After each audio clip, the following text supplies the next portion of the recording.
नमस्कार दोस्तों, मेरा नाम है तिलकराज शर्मा। आज हम फिर हाजिर हुए अपना कार्यक्रम लेकर। हम तो पूछेंगे ही। आज हमारे साथ मौजूद हैं यहाँ पर रोहित शर्मा, जो प्रदेश सेक्रेटरी भी हैं कांग्रेस के और साथ में कसौली के प्रभारी भी। रोहित जी, आपका बहुत बहुत स्वागत है हमारे चैनल पर। रोहित जी, सबसे पहले तो आपको बधाई कि आपको इतनी कम उम्र में इतनी बड़ी जिम्मेवारी प्रदेश कांग्रेस कमेटी ने दी, उसके लिए आप बधाई के पात्र हैं। धन्यवाद तिलक जी। मैं भी कांग्रेस पार्टी के हमारे जो शीर्ष नेतृत्व उसका धन्यवाद दूं कि जो उन्होंने हमारी कार्यशैली है उसको देखते हुए युवा होने के नाते कितनी बड़ी जिम्मेवारी मेरे कंधे पर सोची और जो भी कार्य मुझे दिया गया है उसको मैं पूरे समर्पण के साथ कर रहा हूँ। रोहित जी, सबसे पहले आपको जिस क्षेत्र की जिम्मेवारी दी है वहां पर एक तो गुटबाजी बड़ी चरम पे, आपको भी पता लग रहा होगा, मीडिया की रिपोर्टों से भी आ रहा होगा कि वहां पर इस टाइम जो गुटबाजी चली हुई है, जो आपके एक सेवानिवृत्त अधिकारी हैं वो भी टिकट की दौड़ पर हैं। विनोद सुल्तानपुरी जो पहले से भी लड़ते हैं कांग्रेस से, वो भी टिकट की दौड़ में है। उसके बारे में आप क्या कहेंगे, कैसे उस गुटबाजी को कम करेंगे? क्योंकि अब आपके पास जिम्मेवारी आ चुकी है तो सारा लोग, जो कसौली की जनता है, जो कांग्रेस के लोग हैं, वो आपकी तरफ ही देख रहे हैं इस मुद्दे को। देखिए, ये एक चुनावी बेला है। लगभग 2-2.5 महीने के बाद प्रदेश में चुनाव होने जा रहे हैं। तो मेरा ये मानना है कि किसी भी क्षेत्र में जो है कंपटीशन होना अच्छी बात है, प्रतिस्पर्धा है जो अच्छी बात है, प्रतिस्पर्धा होनी चाहिए। और जहां तक गुटबाजी का प्रश्न है, मुझे ऐसा कभी नहीं लगा। मैं कई मीटिंग्स में गया वहां पे और रेगुलर मैं कसौली विजिट कर रहा हूँ, तो इस तरीके की कोई बात नहीं है कि टिकट जब तक मिल नहीं जाता व्यक्ति को तब तक वो सब अपने लिए प्रचार कर रहे हैं। पार्टी का भी प्रचार हो रहा है उससे, और जैसे ही टिकट की अनाउंसमेंट होगी मैं पूरा आश्वस्त हूँ कि जो जिसको भी टिकट मिलेगा उसके साथ सब लोग आके, पार्टी के साथ सब लोग आके कांग्रेस पार्टी के साथ खड़े हो जाएंगे। पीछे जैसे विक्रमादित्य की रैली निकली थी, उस दौरान भी देखा गया कि 2-2 जगह प्रदर्शन हुए, उसमें जो गुटबाजी वो सामने आई बिल्कुल कांग्रेस के ऊपर कर। वहां पर ऐसा है कि उस वक्त मैं मौजूद था वहां पे, प्रोग्राम डिसाइड हुआ था गढ़खल का, और जो वो स्वागत कार्यक्रम था धर्मपुर में केवल, और प्रोग्राम गढ़खल में ही हुआ। और जो गढ़खल के लोग थे कुछ, वो वहां पे भी आए, जो गढ़खल नहीं आ सकते थे मौसम खराब होने की वजह से, वो वहां से धर्मपुर से ही चले गए। सिर्फ स्वागत का कार्यक्रम था, कार्यक्रम गढ़खल का ही था और वहीं पे ही हुआ।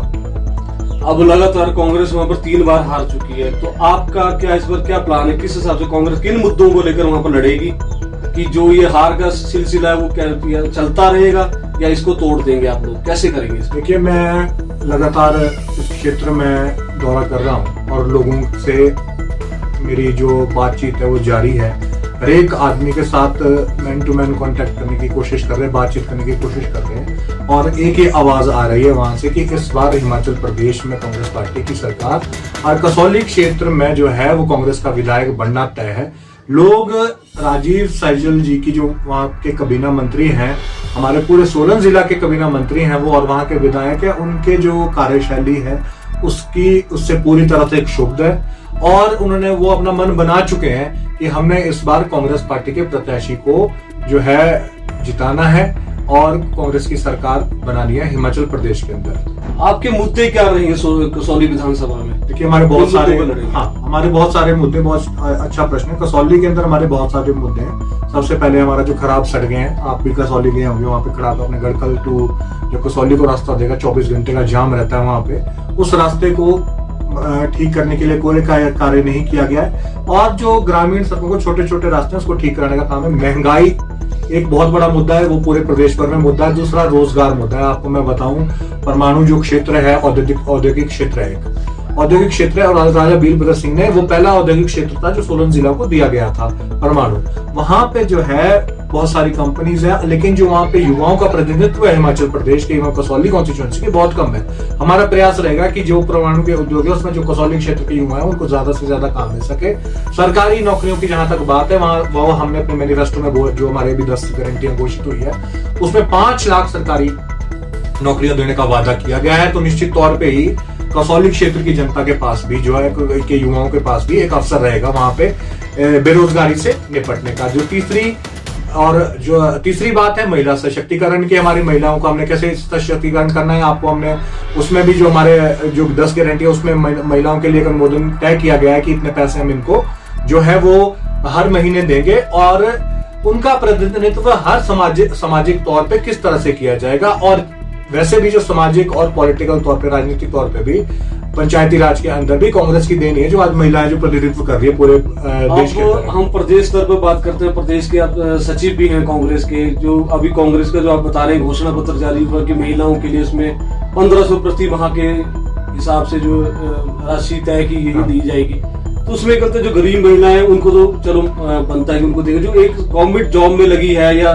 सशक्त महिला है उनको भी आप ये चीजें जो है उनको भी प्रोवाइड कराएंगे? नहीं, जो ये क्लियर नहीं है आपके उसमें घोषणा पत्र में, ऐसा नहीं है। जो लोग, जिन लोगों को ये जरूरत है उसकी एक सूची बनाई जाएगी, और उस जो जरूरतमंद लोग हैं उन लोगों को, उन महिलाओं को जो है ये जो 1500 की राशि है वो दी जाएगी।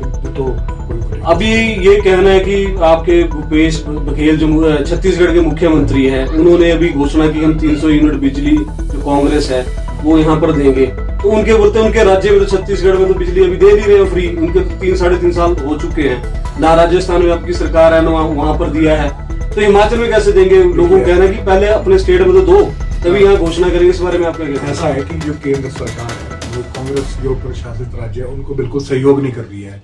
हमने अपना जो राजस्थान में भी हो चाहे छत्तीसगढ़ में हो, वहां पे जो प्रपोजल है वो बना के भेजा हुआ है कि हम बेयर करेंगे इसके कॉस्ट सारी, केंद्र को बेयर करने की जरूरत नहीं है, हम बेयर करेंगे कॉस्ट, उसको आप सिर्फ अनुमति दो। लेकिन अनुमति भी जो है वो प्रदान नहीं करते, इसलिए जो है बहुत ही जल्द क्या नाम जो है वो कानून का सहारा लिया जा रहा है, और अगर सुप्रीम कोर्ट में भी जाना पड़ेगा तो निश्चित तौर पर भी यही है, ओपीएस पे भी बिल्कुल यही है, बिल्कुल ही। अभी हाल फिलहाल में एक जनसभा सुबाथू में हुई जिसमें प्रदेश के मुख्यमंत्री जयराम ठाकुर भी उपस्थित थे। उसमें एक जनसभा के दौरान स्वास्थ्य मंत्री हमारे भावुक हो गए, उन्होंने जनता से कहा कि मेरे से कुछ करनी रहेगी होगी, मुझे दोबारा मौका दो, मैं करूं। उस बारे में क्या कहना आपका? क्या देखिए, बड़ी हास्यास्पद बात है कि जब बच्चा पेपर देने जाता है वो तैयारी करके जाता है और उसको पता होता है कि मैंने पेपर में देना और मैंने पास होना है, लेकिन फेल होने से पहले जो है उसको पता है कि वो फेल होने जा रहा है, और वो जनता के सामने, मतलब जनता जो एक मतलब बच्चा अध्यापक के सामने गिड़गिड़ाता है जिस तरीके से, और राजीव सैजल जी जनता के सामने जो है वो गिड़गिड़ा रहे थे कि भाई मेरे से जो कमी हो गई। तो मेरा ये कहना है कि पिछले 15 सालों से जो हमारे स्वास्थ्य मंत्री है, जनता उनसे पूछ रही कि आपने क्या हुआ तेरा वादा, खून के आंसू तो आपने जनता के रूल निकाल दिए, और अब आप आंसुओं के सहारे जो है वो अपनी नैया पार लगाना चाहते हैं। ये होने का नहीं है। और वैसे भी उस जो रैली थी वो लाभार्थियों की रैली थी। अब पता चलेगा कि इनकी रैली में कितने लोग इकट्ठे होते हैं। अभी तो लाभार्थियों के साथ ही भीड़ जुटा रहे थे, लाभार्थियों को बुला के उनके ऊपर एहसान कर रहे थे कि भाई आओ मुख्यमंत्री के प्रोग्राम में आओ। अब पता चलेगा असल में कि क्या कितने लोग इकट्ठे होते हैं। भाजपा का कहना है कि लाभार्थी भी तो हमने तैयार किए, उनको सुविधाएं हमने दी, अगर उनको हम बुला के सम्मानित भी करते हैं तो उसमें क्या? देखिए, ऐसा है कि हर जो सरकार है, चाहे वो कांग्रेस की सरकार हो, चाहे वो भाजपा की सरकार हो, किसी भी सरकार हो, वो कार्य करती है, लेकिन वो कार्य उन लोगों के लिए एहसान जताने के लिए नहीं होता। वो कार्य वो उनकी ड्यूटी है। कल को हम सत्ता में आते हैं तो हमारी ड्यूटी है जनता के लिए काम करना। उनको वो बोलते हैं वोट, फिर उनकी ड्यूटी है हमारे को वोट भी करें हमने उनको। अरे जो कार्य उन्होंने किए थे उनके लिए वोट। आप अभी सिलेंडर की बात ले लो, जो इन्होंने कहा था एक बार उसका आंकड़ा है पूरा कि कितनी बार जो है वो एक बार से ज्यादा कितने लोगों ने वो सिलेंडर भरवाया। ऐसे ही और भी बहुत सारी स्कीमें हैं। हिमाचल में जो है ऐसा नहीं चलने वाला है। हिमाचल के लोग बहुत सजग है और जयराम जी की होने वाली ही है। साथ में सैजल साहब जो है वो भी डिमोरलाइज हो चुके हैं और ये जो रैली है इसका प्रमाण है। जो इनको आंसू के सारे जो है कसौली की जनता से वोट मांगने पड़े थे, वरना पिछले 15 सालों से उन पर विश्वास जताया कसौली की जनता ने। तो अब तो आप कुछ कर नहीं पाए। मंत्री बनने के बावजूद भी आप कर नहीं पा रहे हैं। तो एक कुछ विदेश ठेकेदारों की तरफ और कुछ 1-2-4 लोगों की तरफ आपका ध्यान है। तो जनता इस चीज को समझ चुकी है और आपका जो है वो चुनाव हारना तय है। प्रदेश स्तर पर भी गुटबाजी आपकी चरम पर है। कुछ लोग छोड़कर शामिल हुए हैं। अभी हाल फिलहाल में नालागढ़ के विधायक लखविंदर राणा जी, पवन काजल जी जो आपके कार्यकारी अध्यक्ष थे, उसके बारे में आप क्या कहना है कि उनको लग रहा है या तो क्या विचार है आपके, क्या सोचते हैं सर? तो ये बहुत बड़ी बात है। मैं तो एक छोटा सा कार्य करता हूँ, फिर भी जो उन्होंने बहुत बड़ी गलती की, शायद वो घबरा गए और शायद किसी प्रलोभन में आ गए। जैसे मैं आपको पता है कि पूरे देश के अंदर जो है वो मिशन लोटस चल रहा है उसका शिकार हो गए वो। और जब ये विधानसभा चुनाव पूरे हो जाएंगे और कांग्रेस की हिमाचल प्रदेश में सरकार बन जाएगी, उसके बाद वो पछताएंगे। और वैसे भी वो दूसरे संगठन से आए थे पहले ही, वो भारतीय जनता पार्टी में, उनकी घर वापसी होगी, उनसे कोई ज्यादा फर्क पड़ने वाला है नहीं। आपने कल नालागढ़ में रैली देखी होगी कि कितने मतलब लोगों में कितना उत्साह था वहां पे। तो निश्चित तौर पे जो है किसी के जाने से या किसी के आने से कोई फर्क नहीं पड़ता।